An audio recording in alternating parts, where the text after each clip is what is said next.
Hey, folks, welcome to a new episode of the Whiskey Ring Podcast. Today, I'm thrilled to be going back over to really two states, Michigan and Indiana, to talk to Bill and Johanna Welter of Journeyman Distillery.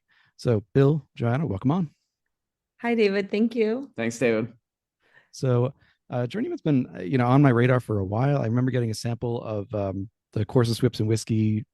Oh God, at least 4 years ago now. I think it was during the height of COVID, and being like, one, I've never seen a name like that, and two, I hadn't really had much wheat whiskey at the time, so it was totally new and interesting. And you've been on a radar kind of since then, so I'm thrilled we were able to get this together and to have you on. Um, with that said, let's start the context. So let's do the elevator pitch origin story. Yeah, for a minute there, I thought we were starting a golf podcast. I know you've been on a bunch of those because I listened to them. So. I learned that David is from a famous golfing region, so we were talking a little bit about Long Island. But it's appropriate in that that's kind of things how things got started for Journeyman. I played collegiate golf, graduated like a lot of young people. I wasn't quite sure what I wanted to do with my life, and kind of stuck with what I knew, and that was golf. And hopped on a plane to St. Andrews, Scotland. For a lot of people, it's a pilgrimage. It's the home of golf. And anybody who's into golf wants to go there at least once in their life. And I was incredibly fortunate to have had a chance to spend 18 months living there. Long story short, I went over there not knowing a whole lot about whiskey, knew a lot about golf and wanted to learn more about the history of the game. Got a job actually waiting tables as kind of I guess, a lot of people talk about being ski bums. I guess I was being a golf bum. But as I was working in St. Andrews, I became good friends with one of the bartenders, a guy named Greg Ramsey, who was really into whiskey. And from that point forward, I guess my life was changed permanently, and that I got into whiskey too. Didn't learn anything about making it while I lived in St. Andrews, but learned a great deal about whiskey itself, in particular, the history, the love, the passion that the Scots have for that product. It was kind of a 180-degree opposite experience from my collegiate experience, when people are just kind of like happy about someone had brought whiskey. Certainly no one was interested in what the mash bill was, or how long it had been aged, or any of the great details that we look at now. So learned about that passion, and certainly left Scotland feeling like I was a part of Scotland's other great love, both of those things being golf and whiskey. So went back to the United States, joined my dad in our family business, which was sold and unexpectedly in 2007, at which point in time I circled back with my friend Greg, who had actually himself in 2005 opened a small distillery in Tasmania. And I had a chance to go and move to Tasmania and work for Greg and learn how to distill, with the intent of opening a distillery, and did that. And in 2009 and 2010, I was over there, and came back, and I look back on it now and think, what was I thinking?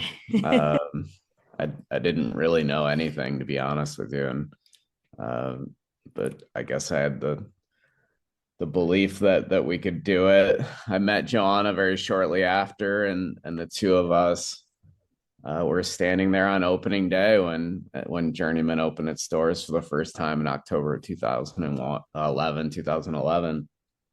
And everything else has just kind of been a bit of a blur. Mm-hmm. Mm-hmm. And And Joanna, you were a whiskey drinker at the time when most women stereotypically were drinking Cosmos.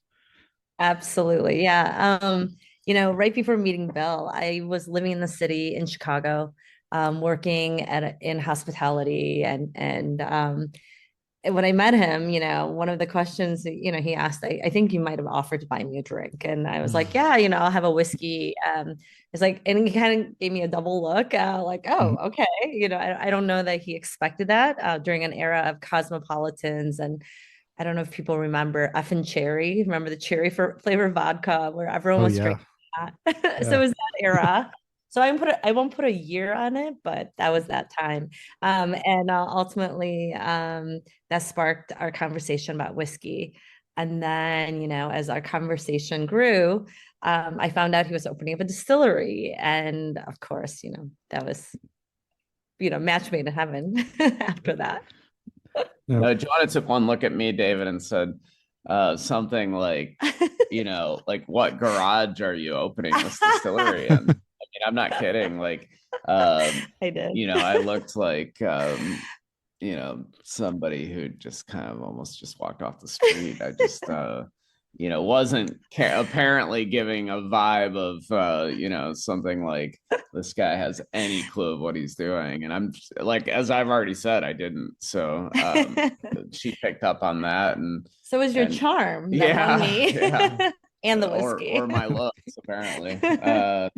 But for whatever reasons, as life has these crazy twists and turns, and that's really what the Journeyman name is about. Mhm. John and I's paths crossed, and actually we met at a friend's going away party. A guy that I had worked with previously, and that she knew through a different friend group. We both showed up at this friend's going away party, and both of us have since said, well, I almost really didn't go. Yeah. Like, it was really, for her, it was on the far end of Chicago. She was living in Chicago at the time. And I was actually coming from Indiana. And both of us, I think, were thinking, this is, we love this guy, but, I don't need to explain to you. Sometimes you just, I don't think I'm going to make it, but we Right. both did make it, thankfully. And we're both grateful for that. Mhm. so before we leave St. Andrews behind, I just want to jump on that quickly. No, most of the other product questions are going to be later in the podcast, but so when I think the first podcast I listened to you on, Bill, was it was definitely golf related and with whiskey in the background, and then I was listening to another one called The Bag Drop and from July 2021, and Mhm. you're pointing out the importance of St. Andrews to your story, and I immediately thought again, I don't think they've made a Scotch whiskey style or like a malt whiskey. And I was wondering about that throughout the research. And then finally, I listened to Sipping Social from this past August, where I found that you do have two malts aging in the warehouse, uh, tracking it for about a 6 to 7 year age statement. Just a quick Yeah. status check on those.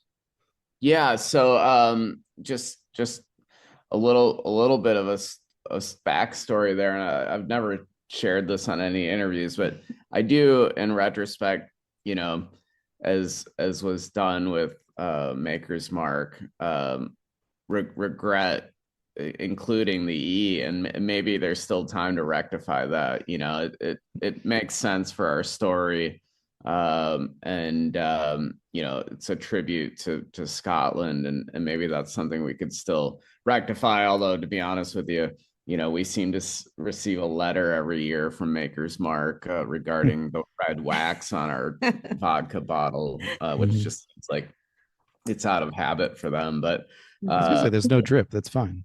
yeah, there's no drip. Right. No drip. So Yeah.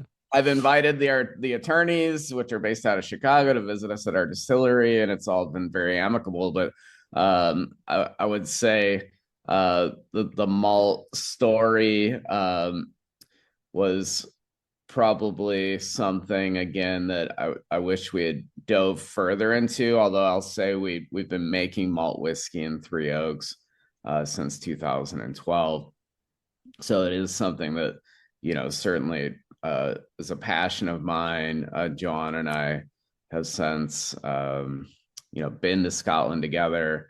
We took our daughter Isla, who of course is named after the famous Scotch region, to the island of Isla and traveled a bit around Scotland. She didn't get to quite appreciate it the same way that we did, given her age. But we do have a couple of malt whiskeys in barrel, and you're right, they're both about 5 to 7 years old. And actually, we're about to transfer some of it into some Madeira barrels to finish.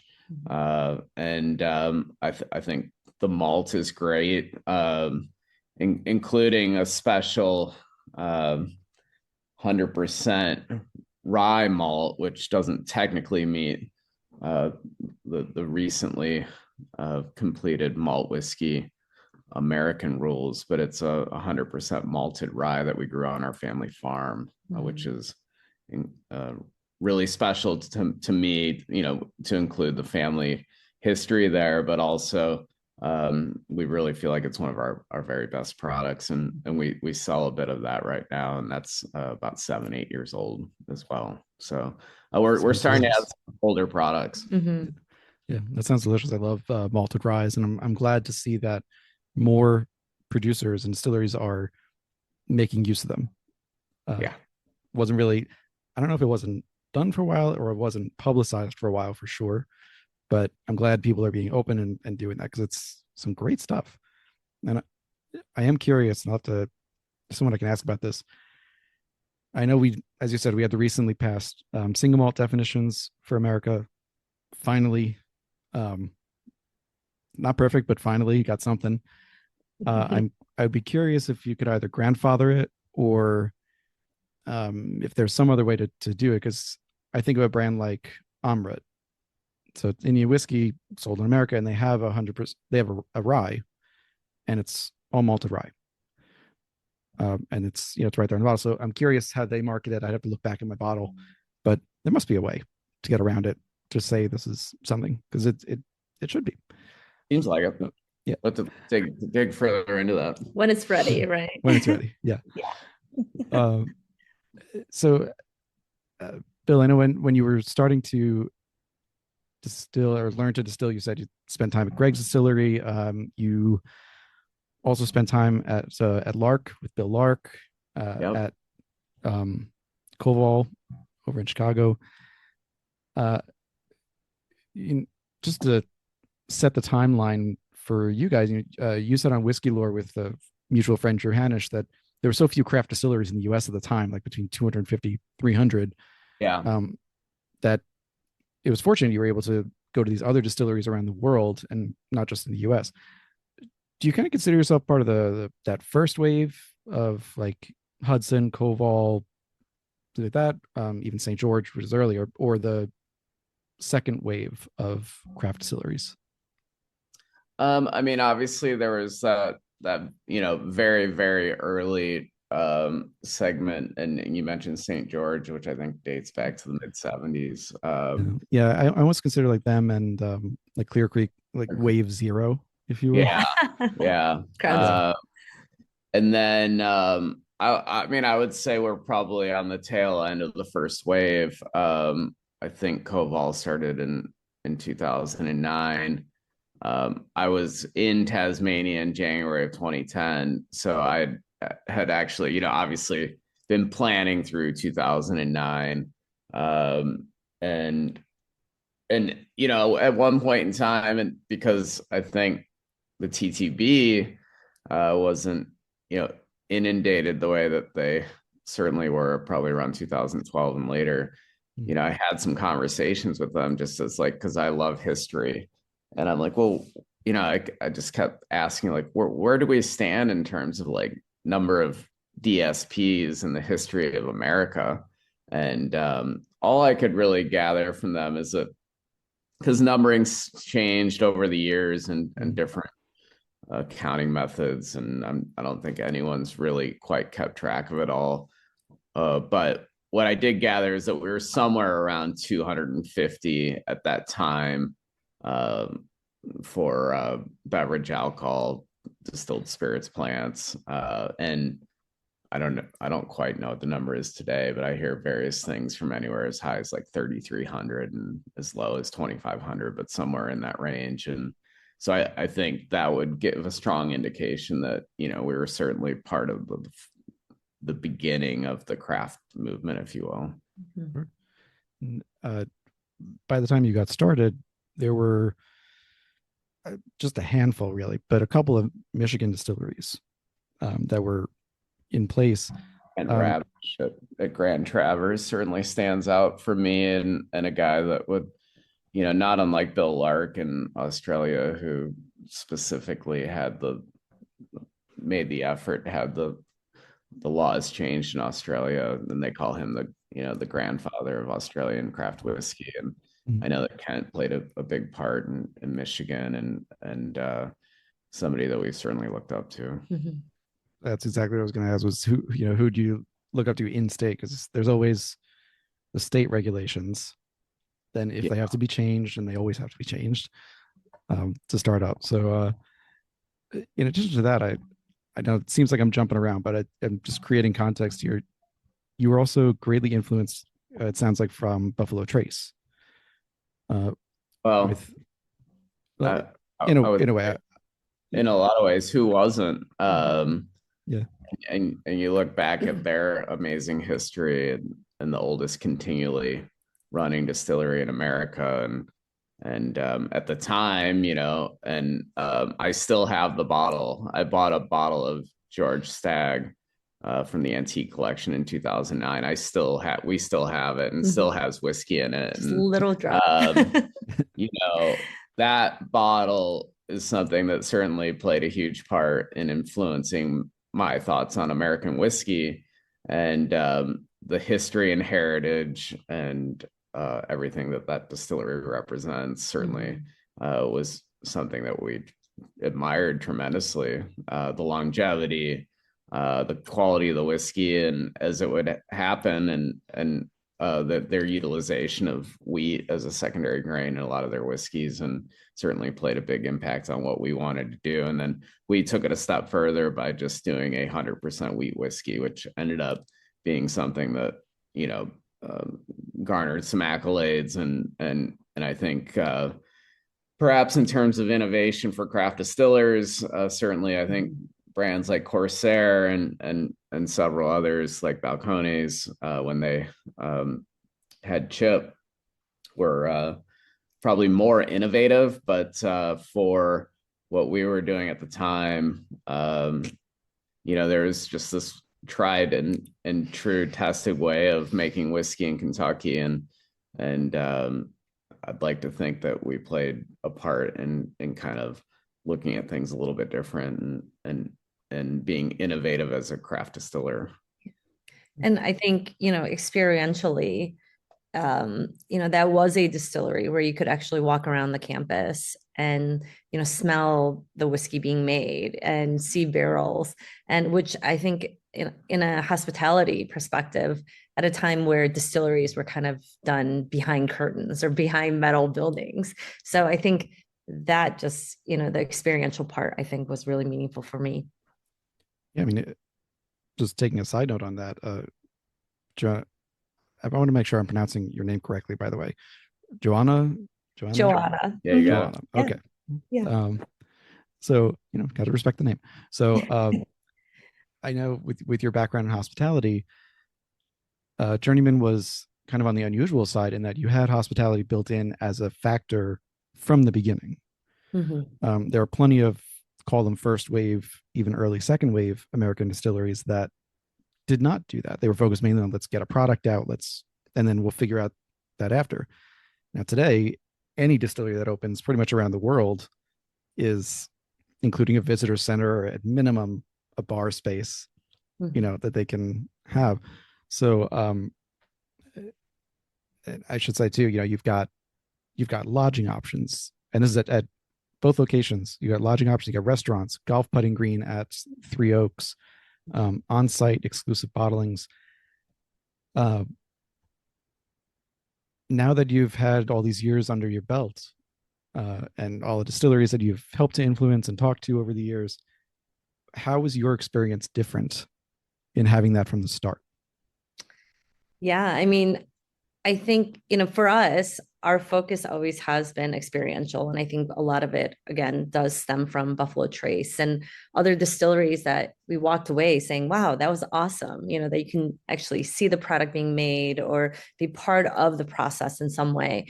So when Bill first started the distillery search, the location for our first distillery, it would have been very easy for him to just build a brand new building that was retrofit totally for what he needed. But instead, he was in search of a building with a history. So I believe he looked at 100 different locations, all in this like Chicago, Illinois, Indiana, Michigan locations, and ultimately came across the Featherbone Factory building, which was built in 1895. And I think for us, once you walk into an old building where it had a life of its own at one point, to be able to share that story and bring it back to life. And, our vessel was making whiskey.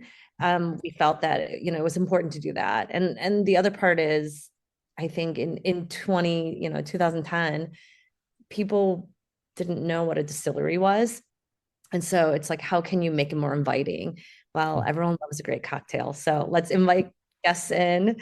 Let's talk about the distilling with a cocktail in hand, and then the next. And that's where we realized, food is such an important part of this gathering and sharing mentality that is very much part of whiskey culture. So we added the restaurant, which then added another layer of audience, which was, families and yeah. So. And I do want to just before we depart Buffalo Trace too, there were a couple other influences that came through. Although I do want to mention it is fascinating to me that the Stag bottle is the one you still have, even though that's not their weeded ones. Right. But I have to look back. A couple of years ago, I did a summer of Stag, or a September of Stag rather, where I had samples of all the George T. Stagg releases up to that point and all the Stagg Juniors up to that point. Maybe Right. it was either 2020 or 2021. And I would have to see where the 2009 ranked on there. I don't remember offhand. It was a lot of whiskey in that month. But one of the other ways that that Journeyman was influenced was your bottle design. So I think it's very quietly classic. It's a squared off beveled bottle body, and then rounded shoulders and gently sloping to the neck. So Bill, you described everything as apothecary style at one point. I want to know which apothecary you're going to, but still, this is it's just a very understated thing that allows for the label to show off. It allows you to see the whiskey inside, which to me is almost always, I should say, an important thing. And also just for the bartending community, it's easy to put on a shelf. It's not too tall. It's not too demanding in terms of space or a weird shape. It fits in well, and you can see what it is. So, Johanna, just also touching on something you just said too, that in 2010 people didn't know what a distillery was. Similarly, I'm sorry, I keep referring it to Bill because Bill was one on a lot of these podcasts. So, Bill, you told Drew on Whiskey that the wheat whiskey at first didn't really sell well because people didn't know what they were getting or what it was. I was going to ask when that changed. I think it changed probably when Fred Bennett gave you the first whiskey of the year, right? Yeah, I mean, we're certainly grateful to Fred for his Ascot Awards. I would still say, David, it still doesn't sell that well. He's got a lot of pull. I'm surprised. Wheat as a category, I mean, is still, I guess, how can I put this? Emerging. So I guess we're still at the forefront of creating the wheat category. I mean, obviously, Heaven Hill is kind of, cornered the wheat market, I suppose, with Burnham. But we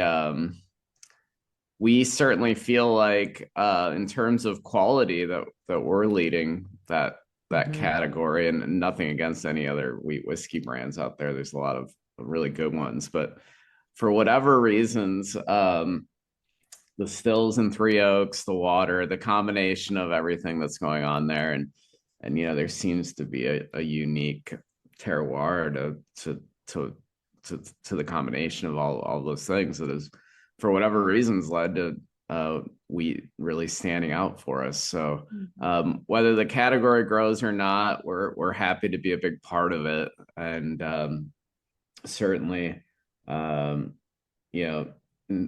guess some people say that the harder you work, the luckier you get, and I think if nothing else, we've worked hard and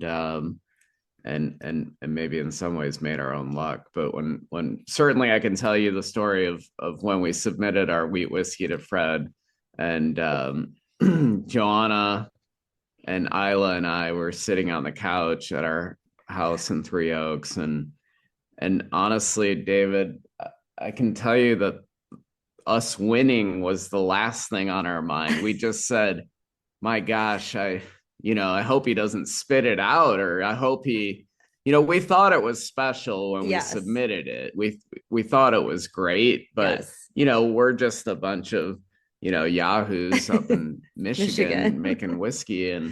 And so we're listening to this live podcast with Fred, and he's just over the moon about it. And it was a special moment for our family and our business. But I can tell you, like I said, good things happen when you work really hard. And I think that's kind of the culmination of what happened there. I mean, there's a lot of, I'm kind of surprised in a way that the wheat whiskey, so not wheated bourbon, but the wheat whiskey market hasn't grown more with the explosions, even if it's 10 years ago now, of the Pappy and the Weller. Because, for me, it's a step, but it's a relatively short step to go from a wheated bourbon to at least trying a wheat whiskey. I'd say that's more of a statement about brand names and recognition of brand names, less about categories. Right. And people are so brand aware, and while perhaps Journeyman may be known in certain circles, like probably would say more along the lines of whiskey geeks, it's certainly far from any kind of like brand name.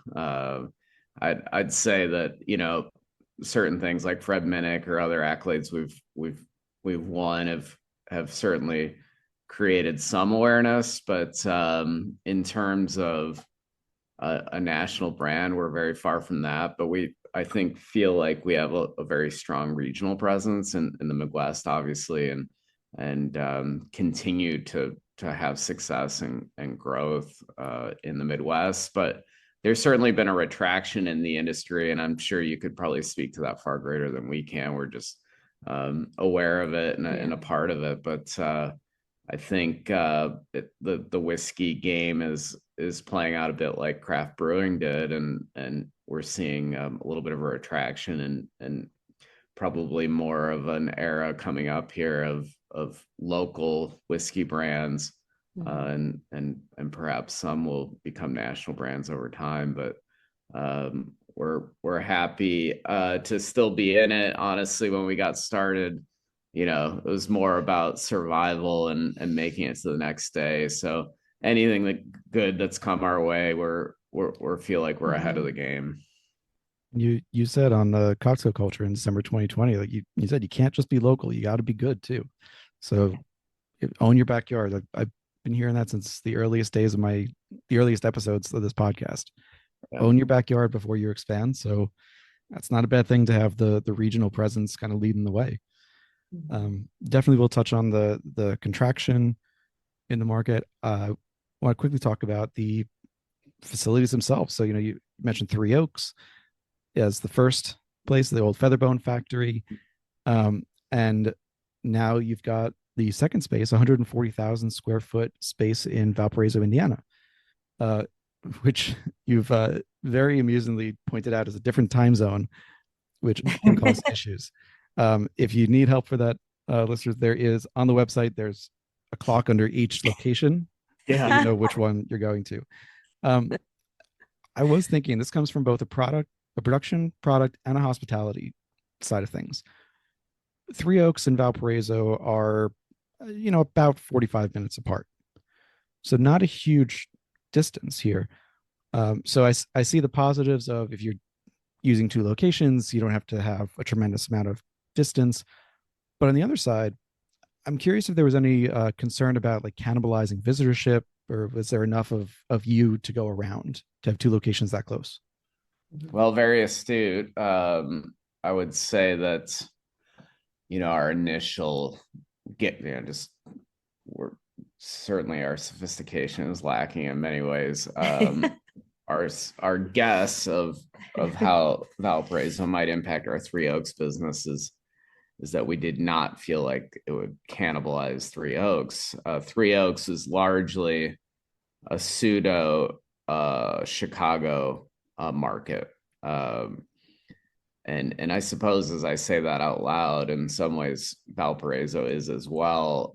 Three Oaks is a Chicago second home destination, as well as a significant tourist destination. So Berrien County, where we're located in Three Oaks, Berrien County, Michigan, gets about 4 million visitors a year from a tourist perspective. So very different market to Valparaiso, which is more of a classic Northwest Indiana town. Definitely a bedroom community to Chicago. I grew up in Valpo, and a lot of my friends lived in Valpo, but their parents worked in Chicago. So that's been going on for a very long time, but it's continued to grow as a lot of people looking to exit Illinois, in particular during COVID, but certainly, in some degree, politics have played a part, as well as, just the taxes in Illinois are astronomical, and you can build a home in Indiana and pay a third of the tax and have twice the size of a home, and the schools are great, and there's a lot of good things happening. And you can be in Chicago in an hour if you want. So we've found that to be attractive. Both Joanna and I lived in Chicago for various times in our lives, and both of us really love being outside of the city, but also it's wonderful to have such an amazing asset just an hour away. Right. So certainly Chicago has played a major part in our brand. As a lot of Chicagoans felt like they discovered Journeyman as when we opened in 2011 in a town of 1,000 people, off the beaten path, in a town and a time. And I like to remind people, social media was more driven as a personal type thing, like a people to people. We didn't have any billboards at the time. We didn't really have much marketing at all. And as Joanna mentioned earlier, most people came in and asked, what kind of beer do you have? I mean, so there was little recognition in what distilling was. And it was kind of really, in many ways, being a trailblazer and being on the forefront of trying to get an industry off the ground. So that was what was exciting, though, David. I mean, I can tell you, as I think back to it, and I get the chills, honestly, like there must have been hundreds of people that reached out to us during, probably a 3 to 5 year period of, can I come see your distillery? We think we want to do this too. And you did it. And how did you do it? And I think we got a reputation in the industry as someone who is very much willing to open our doors to the public, open our doors to anyone who's interested in getting into distilling. And I always felt like there weren't any secrets other than hard work. And I said, yeah, absolutely. And we really did have tens, if not hundreds of people come by looking to get into distilling. And we were more than happy to welcome them. Yeah. With open arms. Yeah. And talk about the good and the bad, right? Yeah. And Yeah, the number of times I've heard guests come on and say, if I knew now what I or if I knew then what I knew now, I never would have started this. Right. So people should appreciate you telling not just the good stuff, but the Yeah. the Yeah. supply chain shortages, the grain being good or bad, the Right. everything that could go on with that. Well, and who could have predicted what did happen? And we Yeah. opened the distillery. I like to tell people, and it was on the tail end of the Great Recession. 2008 maybe was the peak. '09 certainly there were effects in 2010, and then we faced, as we all did, who all of us that are here faced the pandemic, and then just the myriad of various challenges that came out of that, from tremendous inflation, super long lead times to get various things, a volatile interest rate environment, and a change in consumer habits, and which has maybe been the most impactful for the alcohol industry. And I would say that I don't know what's next, but I mean, I can tell you we're going to survive it, because we survived all that. We're going to survive whatever comes our way next. But to say it's been crazy is probably an understatement. That's good. I as a side note, some of my friends know this. I was recently going through my guest list that I've had on, because you guys are going to be episode in the low 180s, Wow. maybe 184 or so. 180. So Wow. and that's plus maybe 9 or 10 bonus episodes. So I'm getting close to 200. I wanted to look back because I saw one of my guests from Brooklyn, Van Brunt Distillery, quietly closed this past summer, and nobody knew about it Yeah. until recently, when the bottles started showing up on markets, and suddenly everyone wanted them. When I was saying they should have wanted them beforehand, but I was like, I got to do a post-mortem. I want to check like how many of my guests have like not survived until now. I thought it was going to be a lot worse. Turns out it was only 2. That's great. It was only them and J.K. Williams, and they were in Peoria, Illinois. So there are a couple that are in receivership, like Waterford Distillery out of Ireland. They're in kind of a gray zone right now, but I'm not including those until the fat lady sings. But no, you're right. There's a lot going on, but you've survived it all so far. With this expansion to Valpo, so it's clear it wasn't just because Bill is your hometown that you looked there. Like, it had other attributes that you were looking for. This is back in December of 21. You're talking to American Whiskey Magazine. You said that in the Valpo location, you plan to have like their transit center on site, a shared lot for local bus service, potentially hundreds of jobs created. That was, we're starting to come out of the pandemic. People are starting to be able to go outside again and inside again, I should say, really. A couple years later, now that the location is fully open, have you been able to achieve that? Yeah, I mean, I would say that probably no one would have done what we did if they hadn't been from Valpo. John and I, love history, love the old buildings, and I think, I've said in recent times that in Valpo and in Three Oaks, what we learned through the revitalization of the actual physical brick and mortar was that it was also the rebirth, certainly in Three Oaks, the rebirth of the town, which had been under state receivership when we came to Three Oaks. The town was actually under state management because it had effectively gone bankrupt. That's something that when Journeyman came to Three Oaks, there was certainly some anchor tenants there, like Dreyer's Meat Market, which had been around for 110 years at the time, and still is owned and operated by the Dreyer's family. It's iconic, historic meat market in Three Oaks. And then certainly Froelic's had been there for 30 years and had a lot of influence and success, and some other things, like the Acorn Theater had recently opened, and the Vickers movie theater. So it was a town of 1,000 people with a live performance theater and a boutique movie theater, and historic meat market, incredible assets. But the town had been mismanaged and was in trouble.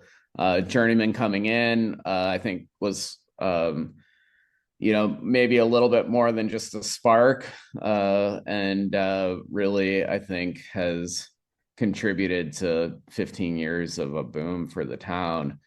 Valparaiso, on the other hand, had already had tremendous success and was doing very well as a community. I think our involvement there, as I mentioned, the rebirth of the stories and the people is what we've seen with the revitalization of the actual brick and mortar. There's a real pride to the buildings. And what we found is that they're central to telling the story of the history of the towns, because the buildings have been there through many, many generations and touched a lot of different people, people who worked in these factories, people who certainly were aware of the buildings, as they're both, in the center of the towns, and the revitalization of that history, I think, is critical. And whether Journeyman is around for another 20 years or 50 or 100, I think is somewhat irrelevant. I think the work that we did with these factory buildings is instrumental to the long-term success of those communities. Whether they were having success when we did this or not, I know that the revitalization of these buildings is meaningful, and something that we're proud that we did, right, regardless of the business, right. And we're currently at a time where I think so many of us, and especially the younger, I think we're looking for a sense of place, like who are we, where are we from? And I think those are some questions that are being asked, and I think it's great that we were able to take these gems of these communities, which had at some point, were a beacon, but then was forgotten. And then we were able to bring it back. And, we did a ton of work to bring it back to a place where it could last another 100 years, to continue to tell the story of that place. And even last night we were at a community event where Bill was asked to introduce the award recipient. And, Bill talked about how his grandparents had actually worked in the factory building, and it's just important, I think, to the color of the community and the tapestry. Sure. And so this Valpo location it's significant, as it's 140,000 square feet. That's my I think the previous guest, as of this recording, may have had about 1,000 square foot location with an expansion to 6,000 square feet. So different scale there. Yeah. I want to just I wanted to throw in this topic. It's a little incongruous, but go with me on this. So at Three Oaks, you were using a Cote still, and at Valpo, you're using Vendome. First question I had to ask was, what was that wait time for Vendome right now to get a column still?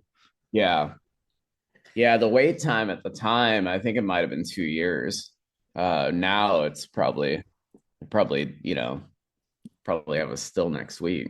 I don't know. But back then, when we got the project, took 5 years, in large part because it was a historic renovation, meaning it was done under the National Park Service. It was the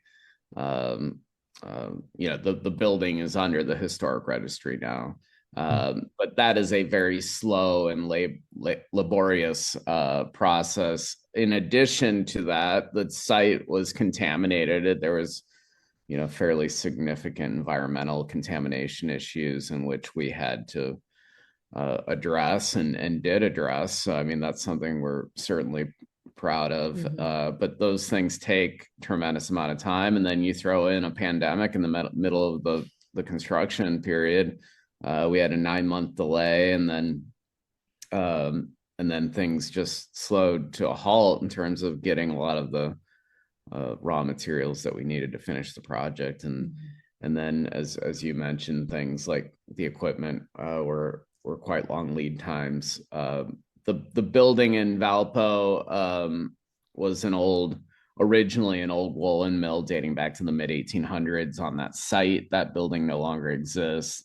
The existing building was the home to a number of manufacturing facilities, most recently, and what people in town know the building as is the ANCO building, which stands for Anderson Company. And they were actually, they actually still exist in another location now, but they made windshield wipers for, Michigan, Detroit auto manufacturers, and actually were quite successful.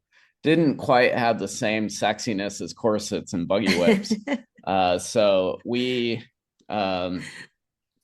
project is 99% American made. One, it's obviously the site is in America. Two, the construction was done by union workers. The union's very strong in Northwest Indiana. And then virtually every piece of equipment or furniture in the building is American made. From the still being from Vendome in Kentucky to we have a brewery there. The brew system is from Sprinkman out of Wisconsin. And then most of our tables were made in Indianapolis by woodworkers. And in fact, even the Amish, local Amish did a lot of work for us. So we're really proud of that fact. I mean, I can certainly tell you, and the quality is there, but we probably paid 20% or more for everything, just based on the fact that it was American made. We call the building now the American Factory Building, and that story of American manufacturing is central to our theme and who we are.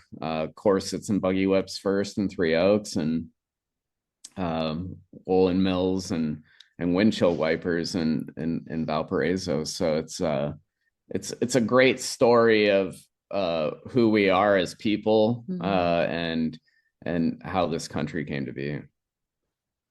So I think it's a good intro to the next topic that I have for you. I'm going to come back to the facility from a distilling perspective to talk about the ingrained program.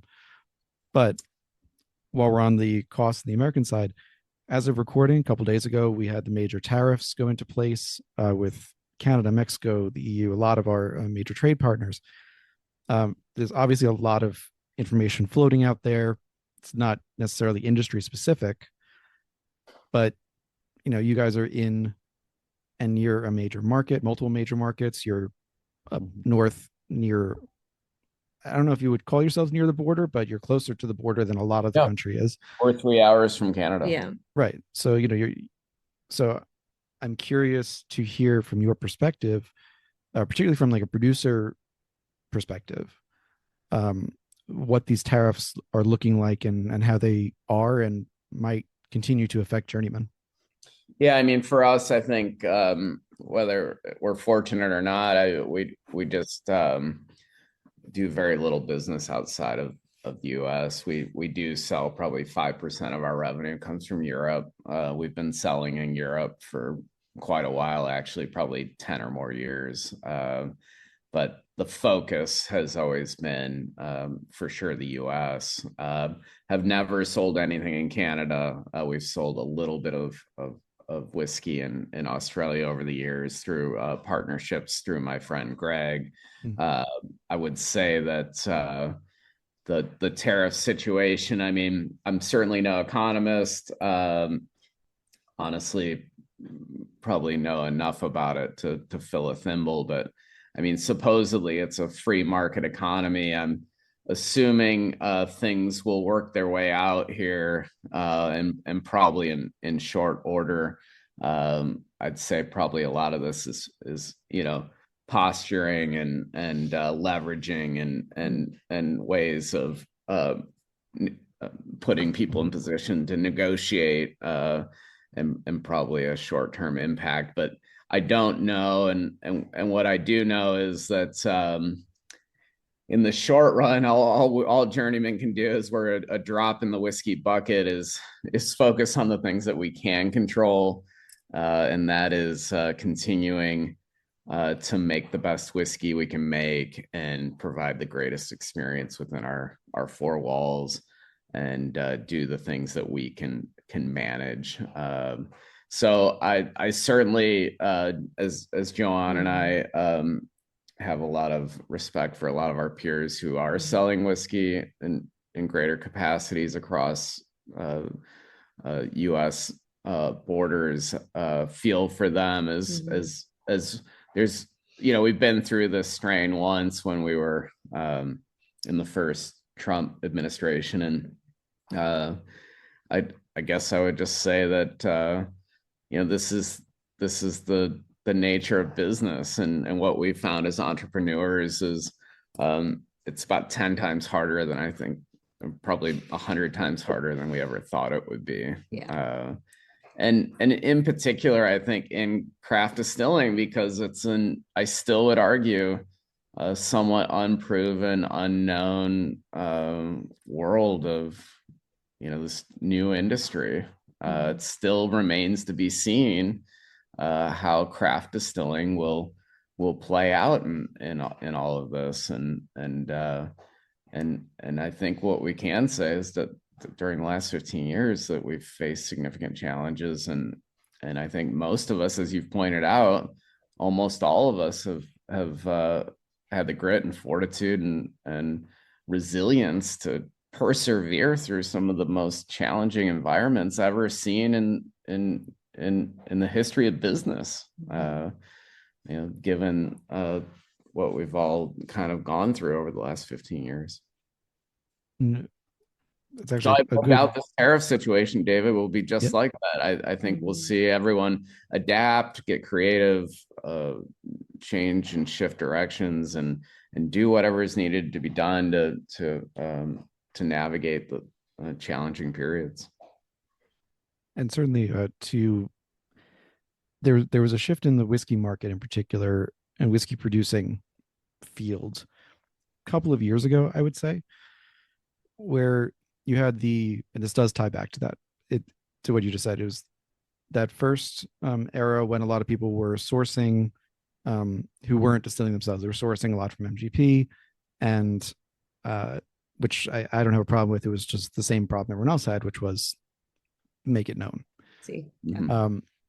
And then a lot of people started distilling their own things. That was that 5-year wait time at Vendome at one point for a still. That's when Cote, Carl, not so much Forsyths, they had just as long of a wait time, but these different still makers, Friuli in Italy coming in. So you started to see a lot of different stills. Then there's kind of a new phase, I feel like, in the last 3 years or so, where a lot more contract distilling has been happening. Now, it's been happening for years at MGP. It's been happening for years at Bardstown Bourbon Company. I mean, they were built to contract distill and make their own stuff kind of on the side, even though their own stuff is at a higher percentage now than I think they had planned. We've also got, Whiskey House of Kentucky opening up, huge facility. Green River has opened up a lot more of their facility for contract. Now at Valpo, there's that ingrained program that I mentioned before. So this is a program for contract distilling. It's on the Vendome copper still, and this wasn't a small copper still, by the way. This is a significant, like, it's not a Jack Daniel's size. I'm not going to say that, but it's not a small one either. I'm just curious from a production standpoint, as you're growing and adapting to the market right now, trying to remain regional without overstretching yourselves. With the introduction of the contract distilling program, are you looking for this to be a long-term, like there will always be a contract distilling capacity, or is it kind of a semi-temporary thing while you build up to what your overall ultimate capacity will be? Yeah, I mean, I think, and a bit of perspective as you've provided, when we started this project, and now it's been 7 years. It took 5 years to complete it. We've been open for 18 months. So call it 6.5 years. We were in the heart of a booming industry 6.5 years ago. and contract distilling certainly made a lot of sense at that point in time. And as you put it, the thought was, well, we could, as by the way, we had never advertised it, but we had been doing contract distilling all the way along, really from the very beginning. As I mentioned, we would have a myriad of people come through the distillery looking to build a distillery, and a lot of them said, I'm not going to do this, but they had an interest in having us make some spirits for them. So the contract distilling piece, it wasn't like we were building Valpo to get started in that industry. It was something we had been doing all along and just wanted to continue to grow. And as you put it, the idea there was, if we could effectively lease out the still in a way, and then we get some use of it to build our own brand, kind of using the contract distilling piece to offset some of our costs and the overhead. And of course, as we've found out, David, and I mean, this is the big boy world, right? Where you spend money, take risks, and sometimes things don't work out the way you hoped. The industry is slowed, and the guys, your MGPs and some of the entities that you've already mentioned, that is their core business. And they're, I can tell you, certainly protecting their assets and creating an environment where I would say that, they're trying to capture 100% of the contract business. We feel like, we're thankful that we've diversified, and that was always part of our strategy with the restaurants, event spaces, even the putting green and Three Oaks, and some of the different things that we've done. And certainly contract distilling was a piece of that idea of diversification. But the guys in Lawrenceburg and in Kentucky are trying to corner the market for sure during this period. I think we're going to have to see another growth period in distilling, and we may very well see that maybe sooner than we're thinking, to see contract distilling probably expand beyond some of those few massive producers. I think the one thing that we really feel like that we have a competitive advantage on is the sustainability piece, which is becoming more and more of an interest to younger generations, where we've been creating certified organic and kosher and gluten-free whiskey and spirits now for 15 years. And I'd say that also the other piece of it is experiential destination locations that we feel like we're at the very center of, as well as when people do engage with us in contract distilling, they feel like they have a home where, and I've been to the places that you've referenced. In many ways, they're more of a factory. And when people come to Journeyman, there's a massive hospitality component, and it feels like something more than just a factory. And for me, it continues our spirit that we've had from day one, where it's, hey, you're interested in distilling or learning about this or building your own mash bill. We invite them in, and it still feels like what it was 15 years ago when we started, where we get to, learn together, work together, and be more creative. And I mean, that's the part that I think is unique to us. Sure. And I would say with the exception, excuse me, of Bardstown Bourbon Company, these other places are being built as factories. MGP, right. I still have to get there. I haven't been there yet. Whiskey House Kentucky, I've done the virtual there, because there's just nothing really to see. It's meant to be a factory. Bill, you introduced the concept that you guys are organic and kosher. You said gluten-free as well, but I'm going to put that aside just because I hadn't done the research on that. So with the organic and kosher side,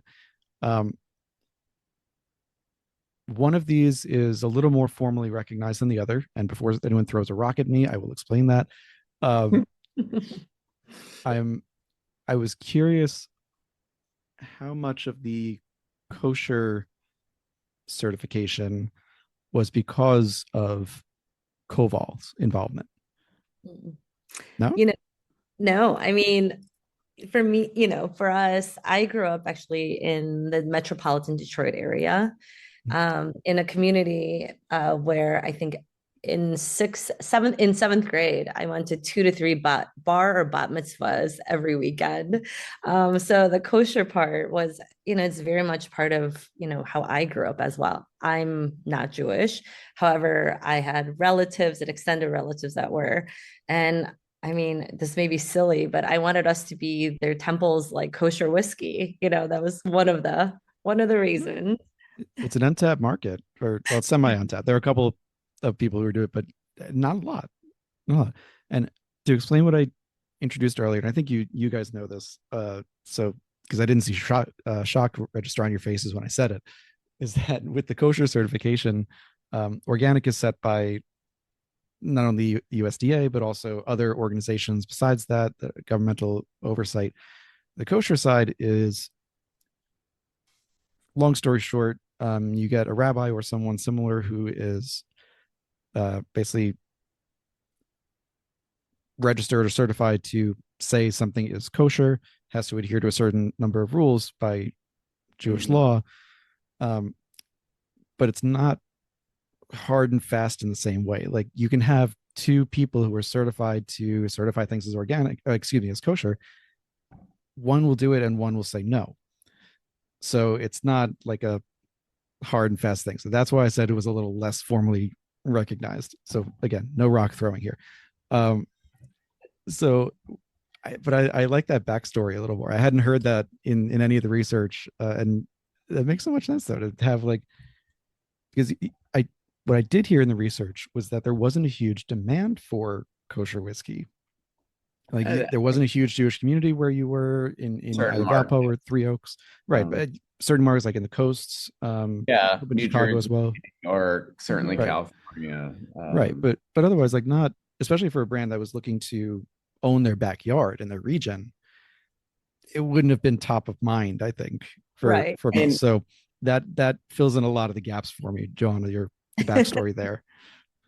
Yeah, it's obviously, kosher whiskey is meant to, be certified to comply with Jewish dietary laws. And I think in many ways, for me at least, and I think Joanna as well, is it's a statement of quality. And I think that's always been our positioning, both with organic, kosher, a statement that, we're going to the greatest lengths to make the highest quality ingredients, or use the highest quality ingredients in making our spirits. Certainly for me, this seems like a long time ago, but I was a vegetarian for 10 years, and was during the start of the distillery. And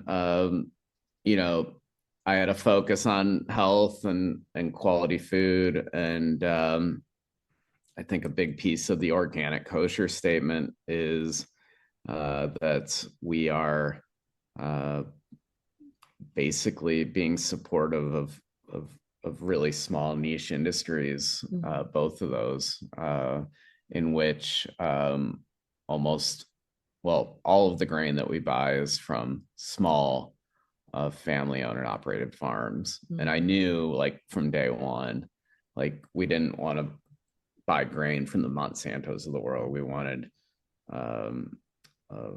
organic grains from local family farms. And when we've written those checks to the grain providers, that's certainly a good feeling in keeping money local, and writing checks to people who are, doing really hard work and great work and growing the grains that we use. And we've had a lot of people come through the distillery, as you might imagine, over all the years, David, and a lot of top distillers, and to a T, including a lot of great people out of Kentucky and even Canada. The statement has been, this is the best grain that I've ever seen anyone use in a distillery. And so I think that, using the analogy of baking a cake, using the very best ingredients generally is a better starting point than using inferior ingredients. And we feel like we've got a leg up with certified organic and kosher grain. Mm-hmm. So the products themselves, we're going to cover that a little more online. That's going to be, well, offline for now, but it'll be online when I put up some of the tasting notes and stuff. But one that I wanted to call out at the moment is what we are both sipping on, which is this high-rye bourbon whiskey. 7 years old. We've got the same batch, so it's 59.2%, 118.4 proof. And I said this before we started recording. This thing that stuck out to me the most about it was that it didn't have a name. Mm-hmm. Okay. You know, you've got Last Feather Rye, you've got the Corsets, Whips, and Whiskey, Mm-hmm. you've got all these different, everything seems to, you know, the Field series, the Farm series that you're doing as well. Yeah. Fanciful names. Yeah, no name for this one. So what did this one do to you? It's a good question. And I don't know if I have a great answer. I think, it's kind of a new line for us. One, it was our first age statement. Now we've been selling our farm rye, which was, I mentioned earlier, grain grown on the family farm that we malted and is 7-8 years old. So it's certainly old enough to have an age statement, but this is the first age statement. There's something about 7, right? Especially in the whiskey industry. Age 7 years. I think we wanted to just keep it clean and simple. And in a way, as I'm talking through this, it's a new era for Journeyman. So maybe this label, which is very nondescript, I've always felt like, the fancier something is, like what's wrong with it, right? Yep. Why does it have to have, the bells and whistles and the gold foil and this and that and the other thing? And I thought, let's create the most simplest label possible because it's about the whiskey. And this label is, I'll be honest, we print them in house. It's honestly something we weren't even going to distribute, but the interest in the product has led us to starting to sell this in the marketplace. And in a lot of distilleries, I think you trial things on site and see how people respond to them. But the whiskey's great. It's as you pointed out, it's not a wheated whiskey. It's 60% corn and 40% rye. And it was an experimental batch that we did. We did a lot of experiments to see how things turned out, and this one turned out really well. I mean, I'm really enjoying it. I just cracked it before we came out to recording. I'll do a more formal tasting another time, but at this point, I would just say I really am enjoying it. It's got a great mouthfeel. It's not burning at all. At 118 proof. No, it's very drinkable. And yeah, I'm just really enjoying it. But just in comparison to your other labels, I immediately thought as soon as I opened the box that it was like going from like a Fruit Loops label to the generic cereals that Chris Rock makes fun of. It's like black background or dark slate gray background, white lettering. This is high-rye bourbon whiskey, aged 7 years, cask strength, Journeyman Distillery. Yep. So had to ask. We really believe in storytelling. So I think all of our previous labels tried to tell a story on the label. And honestly, this label, we got the idea for it when we took Isla to the island of Isla, which of course, when you take a 9-year-old cute little girl to a place where her name comes from, and all those people on the island of Isla thought it was absolutely adorable. But we went to Lefroy as well as several other distilleries on the island. But at Lefroy, they had a tasting room. It's pretty small, actually, quite modest, and they had a back bar with probably a dozen products on it. All their classic labels and some distillery only things. And then at the end, the last bottle had a white label, basically said Lafroig on it, and maybe the proof or something.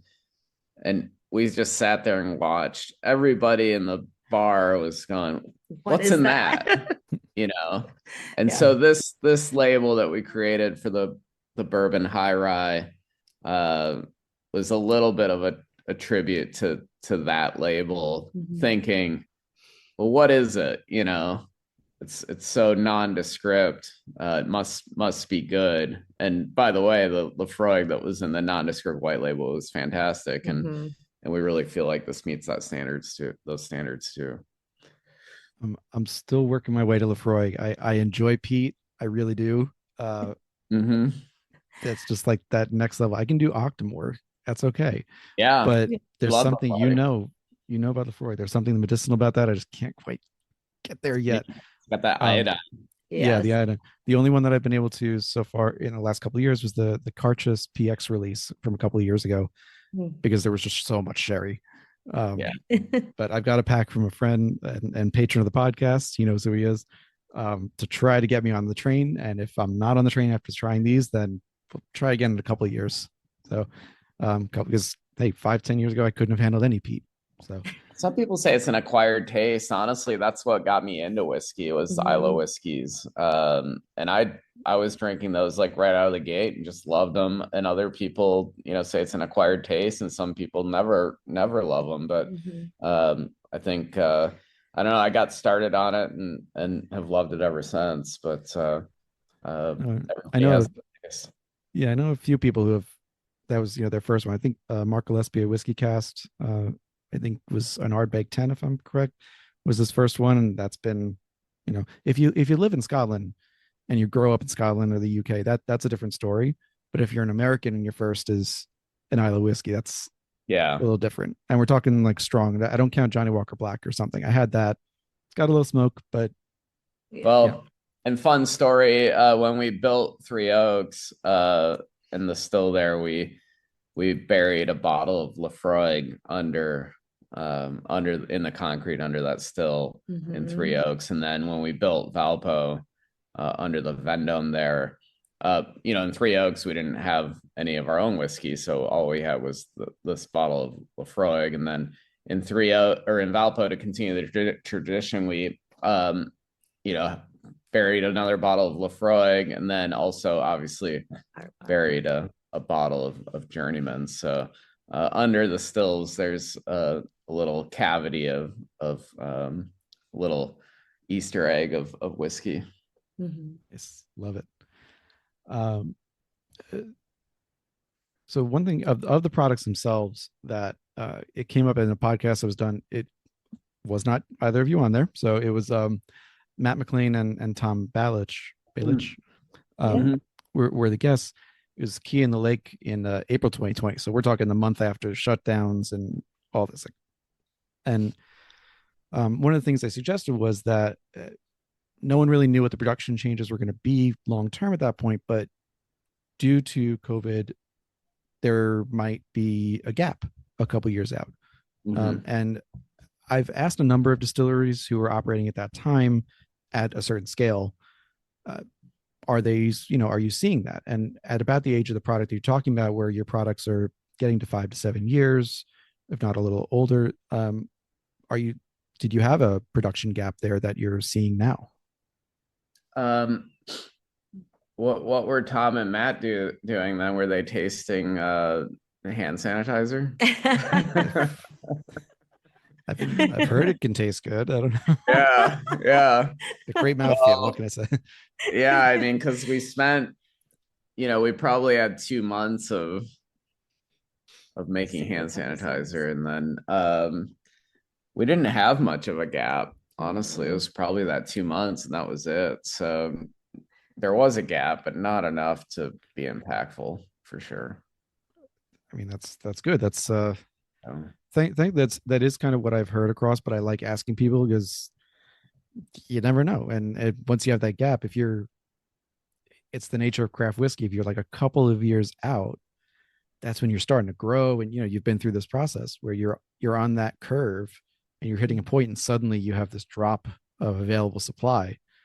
So, Yeah, you know, I mean, one thing that Joanna and I have always liked is that, we could always wake up in the morning. We knew how much whiskey we had. We weren't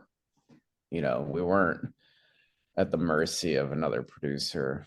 And I would say that's still been a benefit to us. And I think maybe in some ways during, probably 2012 to maybe 2018, maybe our growth was somewhat governed because of limitations of our distillation volumes. But I'm happy that, we made a lot of whiskey during that period, and actually continue to make a fair amount of whiskey. It seems that having the availability of whiskey has allowed our brand to grow, but also at the same time, it's a great asset, and good times are bad.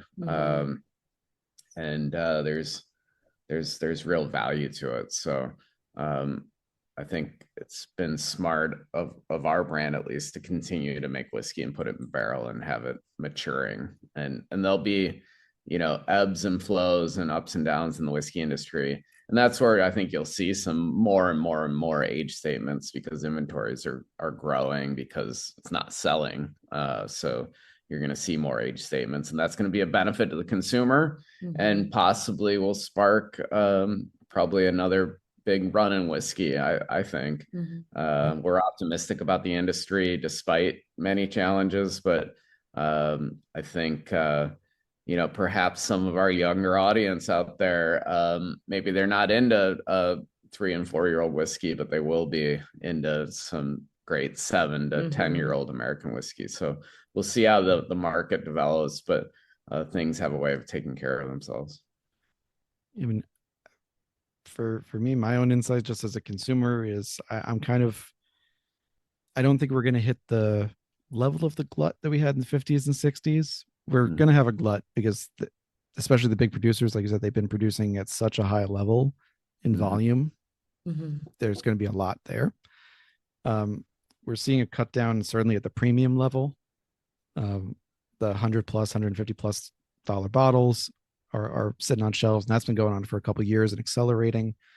But yeah, I think both of you referenced this earlier, that the local places are going to survive best, ones who have really local support and investiture and just interest, most of all, that the local community is interested. And also, I don't see what also happened in the 50s and 60s, where people went over to clear liquors and bourbon became like your grandfather's drink and it wasn't hip enough for you. I think it's still going to be very popular. People are just going to get pickier about what they want. So more options. More options. And so that's good news for the industry as a whole, and especially for craft, that they're going to really pick and choose where they spend their dollars. And hopefully it's on their local and their craft distilleries. But anyway, that's of me pontificating. So I've got we'll do 2 more questions for you, just for time's sake. The last question I'd like to ask everybody is about legacy. I know we've spoken a bit about it in terms of the buildings and bringing back stories, but I want to ask it again in a different term. But before that, we mentioned earlier the impact that Fred Minnick has had on those who do know about Journeyman outside of the region. Know a lot because he's a big fan, and he has I think rightfully awarded a lot of accolades on you through himself and through the Ascots. Just a couple things, like 2020 getting Corsets, Whips and Whiskey being best of 2020, consecutive best in shows of the Ascots in 22 and 23 it was. And these are very high accolades, and for whatever crap Fred gets thrown his way, sometimes I do trust his palate, and I think he is not just putting up things for S's and G's. So that being said, you're not entering every show on the planet, and we know brands that do that. Yeah. Besides like Fred and the Ascots, how do you approach which competitions you like to enter And are you still entering them? Yeah. I mean, we are picky. One, I mean, they're expensive. So we're budgeting every year how much we might spend. And usually we're picking one, maybe two competitions a year. And because of the expense, honestly. And then the second piece there, in terms of where we go, I mean, there's a perception. I think all whiskey ratings aren't equal, and so we're generally trying to go where we think the best, not the best results, but the most strict, competitive, strict voting. I mean, we want to win things or do well in things where there's a lot of competition. We want to win on a national level, not necessarily winning the local, Three Oaks Whiskey Award. There is no such thing. Maybe we should start and there's that. One distillery in Three Oaks. Yeah. We're gonna win every market year there. So. Yeah. Wow. Yeah, we won again, guys. Congratulations. But I would say in terms of leaving, you mentioned legacy, and it's funny you mentioned that because one of our core values is leaving a lasting legacy. And what we've seen in the buildings, and I'll keep it brief, but is that people walk in there all the time and say, my grandpa used to work here, or my great grandfather in Three Oaks, and there's a tremendous amount of pride in people. And so I started saying, this is when we just had Three Oaks. I said, someday they're going to walk in here and there's going to be because we have a photo of all the workers from the Featherbone factory from 1923 on the wall. And I pointed out and I say, someday there's going to be a photo of us here and people are going to say there was a distillery here, and your, heirs, your family is going to walk in here and go, there's my, great grandmother. She used to work at Journeyman. And then it turned into, well, why? Maybe we can be here in 100 years, not us, but the business. And that's where this idea of leaving a lasting legacy. And, in a world where I think people stay at a job for a year, that's like 5 years now. 1 year is equivalent to 5 in the old days, if maybe 10 in hospitality. And I think it's this idea that our commitment to the business is that it will be here in 100 years, and your family can walk in here and go, my grandfather or my great grandfather or my great grandmother built this place. Like it's more than I went and worked at Amazon, and no disrespect to anyone who works at Amazon, but I mean it's different in the size of the business and what we're trying to achieve. Very different goals from what Amazon's probably trying to achieve. So I think there is a point of pride in working in our business, and it's not easy. It's a hard industry in all aspects of what we do. It's challenging. And I think there is, some satisfaction in knowing that we're working for something, a longer term goal. And when we first started, we had a team of 4 of us, and then it quickly grew to 12 and 20, and then now we're close to 400. And one of the things I always share with every team member, if they have a question about something, I ask, is it going to be relevant in 100 years from now? Because our goal is to be around for 100 years, and then next year will be another 100 years and another 100 years. So, and that was from the build out to, using quality so that it lasts 100 years, to everything we do. So that's kind of been, for me, kind of a compass in decision making. I mean, we want to make the best quality whiskey because I want it to be enjoyed, and talked about 100 years. I mean, hopefully not 100-year-old whiskey, but if there's still anything left in there, it's going to be talked about.